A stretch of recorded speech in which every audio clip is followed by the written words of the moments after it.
Hello everyone, my name is Lydia, and today I'm going to be talking about having synesthesia or growing up with synesthesia. And, oh, you can't see my dog, but she's down there. She's giving her little toes an itch. Anyway, so I grew up with synesthesia, and I have synesthesia. And for me, I have different types of synesthesia, like especially ones that overlap color with numbers and letters and that sort of thing. They also have vibes, like a strong vibe, strong energy about them, personality about them, if you will. And I don't know, it's kind of interesting how as I've started to research synesthesia a little bit, they would say things like synesthesia, it's a theory that synesthesia is this sort of crossover between like early adolescent development, where it's like, for example, if you were to be learning your numbers at the same time that you were learning your alphabet, sometimes you might get them crossed over, like your neural pathways cross them over or something. And same with colors. That's why a lot of people have like color to number association. And there's also people who have theorized that, like, based on your childhood experiences, let's say you had like those letter magnets on your fridge, like that might be why you associate certain letters to certain colors, is because those magnets were certain colors. Like maybe your A was always red. That's at least how it is for me. My synesthesia, for my synesthesia, my A's are red, and so it's like, and also like a apple, like we're commonly associating these things with certain colors. That might be a reason why we have synesthesia. And I do think that's a very plausible reason for synesthesia, plausible cause. But I also do find it interesting how it is a total energy for me too, a total vibe. And it definitely was super strong for me as a child. Like I felt it super deeply, and I feel like it bled into other parts of my life because of this. And I think that like even how I named my toys growing up was heavily influenced by my synesthesia. Like I would look at a toy and instantly know its name because, oh, it gives me the same energy as this. Or even if I was trying to come up with the name, it was like, oh no, it's because they give this specific energy of this. Other times I would try to be clever with the names, but majorly it was because it gives me the same energy as the letter S and the letter P or something. And it's like I have to find a name that has those in it, but it has to be very specific because they don't give, B energy and they don't give I energy. So it has to be like, it just was this whole like curated thing of like, no, this they give me this energy, or even just the energy of a name, and that's just how that was. I just really felt strongly with that. I also, growing up, would have like full-blown debates with my family members, although my family members were definitely not that into it. Like I was more like me instigating debates with my family members about certain things. Notably, I'd say like, okay, so like, what color is a square to you? Like, what color is a square? For real. Does it not come instantly for you guys? Like, because to me, it's clearly orange. A square is so orange. Like, how can it not be orange? Also, 4. 4 is orange, but also has a little bit of brown in there. Interesting. I also, for some reason, deeply hated squares growing up. I've grown to really like squares. But there was just something about a square that really bothered me. And I was such a circle girl. Like, I love a good circle. And I don't know. It was just sort of interesting how, like, these things were really, like, I was actually really passionate about these things. So I was like, how does nobody else, like, feel this way? I know they're just shapes. I know they're just colors. I know they're just the alphabet. But, like, how do you not feel so strongly that these are bad? How do you not, like, want to discuss this? To find out what yours is, to find out what mine is, and why we see the world that way. Why is this not being studied? You know, I was so, like, baffled that not everybody saw it this way, and wanted to know why not everybody sees the world this way or even feels this way. And it is also kind of interesting to me because, like, lately there has been, like, videos, especially TikToks and also memes out there talking about, like, what color folder did you make your classes growing up? Like, what color folder was math? What color folder was science, you know, growing up for you? And it's like, isn't that synesthesia? You know, because some people feel really passionate about, like, what color folder they used.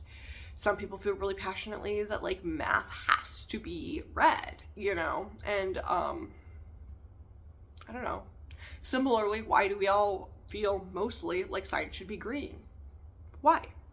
Probably because we've all, like, been conditioned to see science-y sort of things as green. Like, experiments are kind of green, plants and stuff are kind of green, like, all of that, I guess. But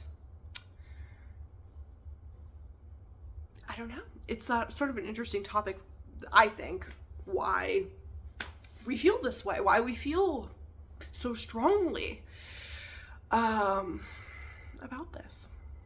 At least some of us do. And isn't that synesthesia? I feel like that's synesthesia. Anywho. Yeah. And my numbers are, they all have a personality. You know what I mean? Like, they've all got a vibe about them. And I don't know, I think that's kind of a fun topic, you know?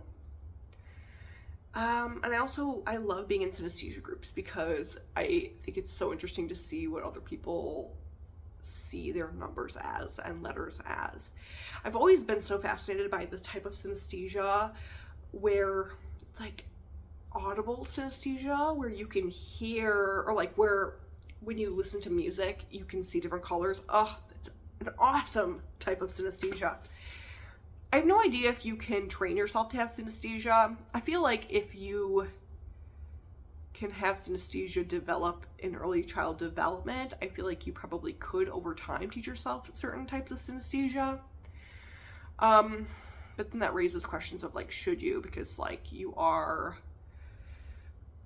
creating these, you could be possibly creating these pathways, and, like, what other areas are also overlapping during that process, more than just the synesthesia. Could something else be developing while those pathways are crossing? I don't know, but I love that type of synesthesia. I think it's so cool, because you can create so much art with it. And I follow a few creators on TikTok. If I could remember their names right now, I would share them. But a few creators on TikTok who are artists, and they create these amazing paintings based off a single song, like what a song playing creates for them when they listen to it. And I think that's so amazing. I don't know, there's just something so impactful about that.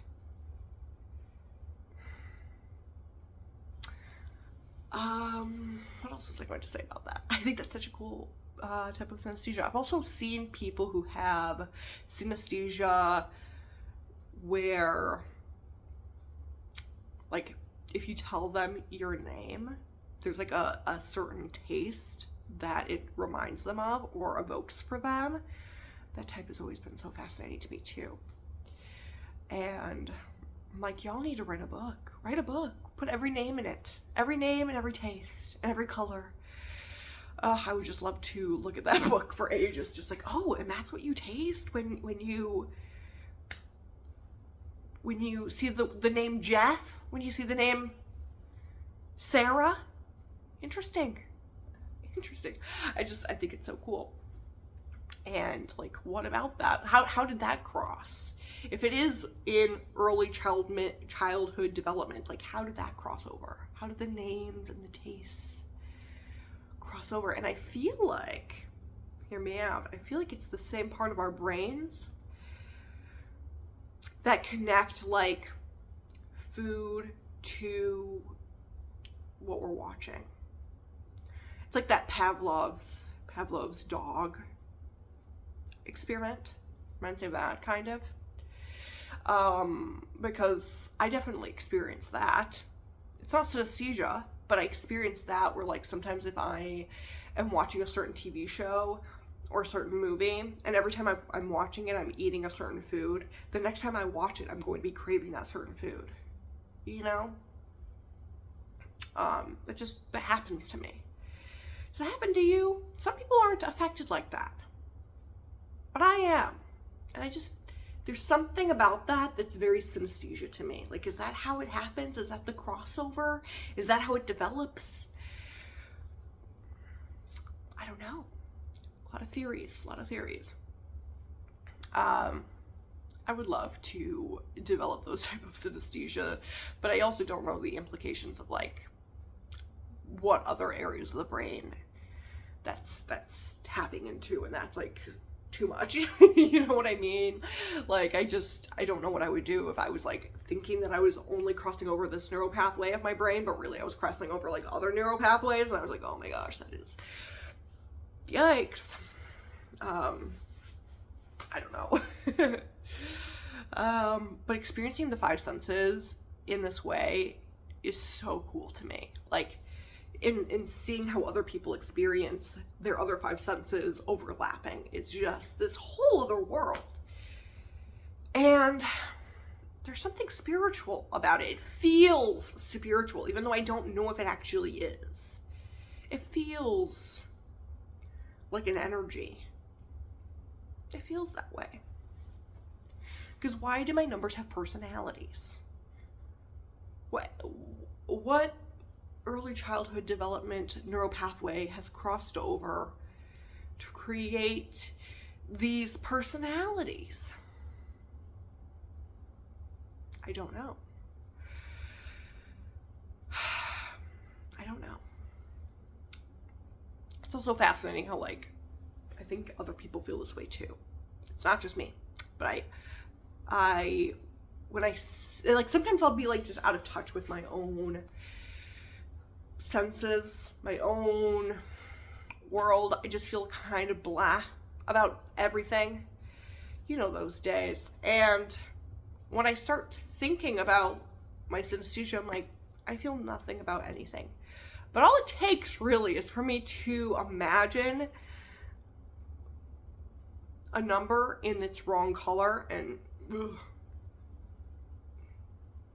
ew, that's not right. It's not right. It's not, that is not correct. It's all it takes for me. And then I'm like, okay, yep, I do have synesthesia, especially back when I was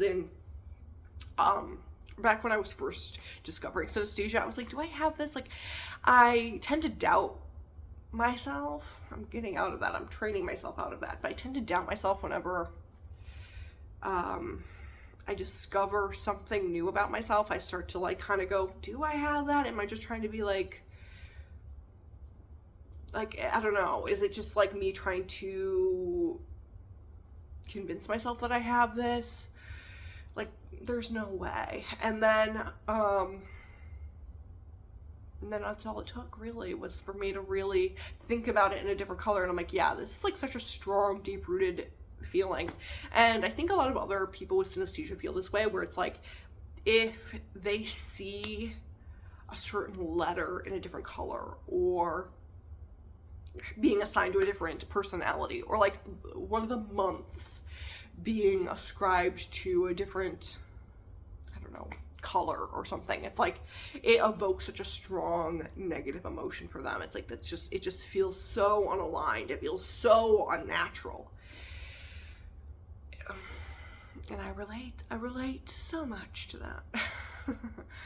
I don't know. So anyway, that is that. Maybe one day I'll just make a video talking about like how I see all of my letters, how I see my, you know, numbers. I think that'd be kind of fun. But that's just my little discussion about synesthesia, my little theories and just all of that. Anyway, do you have synesthesia? And if so, what kind do you have? What type? Let me know in the comments below. Have a good day. Bye-bye.